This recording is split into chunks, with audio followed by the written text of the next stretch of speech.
Hello everyone, my name is Ibrahim Ayub, and today we will be talking about Proposition 18. Proposition 18 is a proposition that will have allowed 17-year-olds who will be 18 at the time of the next general election to vote in the primary and special elections.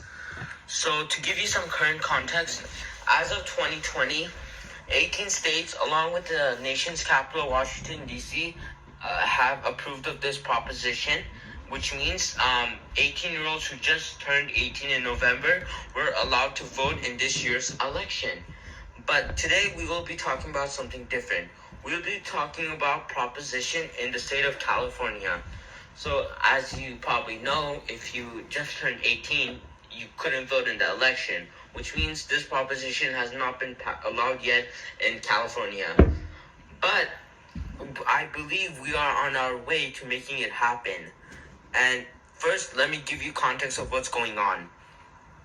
So, Proposition 18 was approved as an Assembly Concurrent Resolution 4, ACA 4, during the 2019-2020 legislative session. Then later on June 25th, 2020, our state Senate voted 31-7 to pass this proposition. Senate Democrats, along with 2 Senate Republicans, supported this proposition. Then the next day, on the 26th, June 26, 2020, our state assembly voted 56-13 to pass this proposition, and it was passed on. So that means the Senate approved of it, and then the state assembly approved, and now it's allowed for people to vote on. So if there's enough votes saying yes, this proposition will pass and it will take place. But if the people say no, then this proposition will not be allowed to pass and it will not take place, meaning the 18-year-olds cannot vote. So, but there is one fact I want to bring out. Among those who supported this proposition, 55 were Democrats and 1 was Republican. And among the people who were against it, 1 was Democrat and 12 were Republicans. So what does this show you? Well, it shows that Republicans are more likely to be against this proposition than the Democrats. Democrats are people who are really pushing forward for this proposition to be passed on and been made a law. So now let's talk about what do the interest groups think. Well, first of all, let's look into the Republicans. California Association of Student Councils, they say that without full exposure to the election process, they are unable to submit their most educated vote in the general election. So basically what they're saying is 18-year-olds, kids who just turned 18, are not educated enough to be able to vote on something important as an election, which makes sense. Their argument is valid because 18-year-olds do not have enough, they're not exposed enough to politics and the election process to be able to make a good educated vote.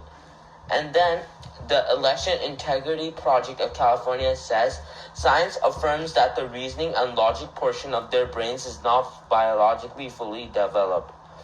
So what they're saying is that 18-year-olds, science proves this, 18-year-olds' brains are not fully developed yet to make important decisions.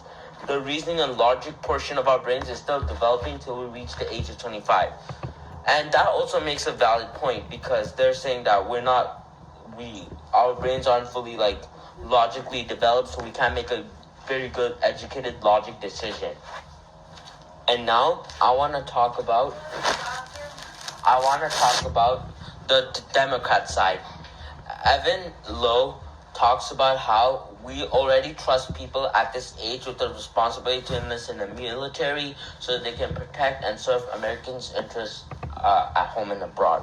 So what Evan Lowe is saying that, look, 18-year-olds, as soon as you turn 18, you're allowed to enlist in the military and you can go fight for your country. So why not let them vote? And his point is also true. It's a valid point.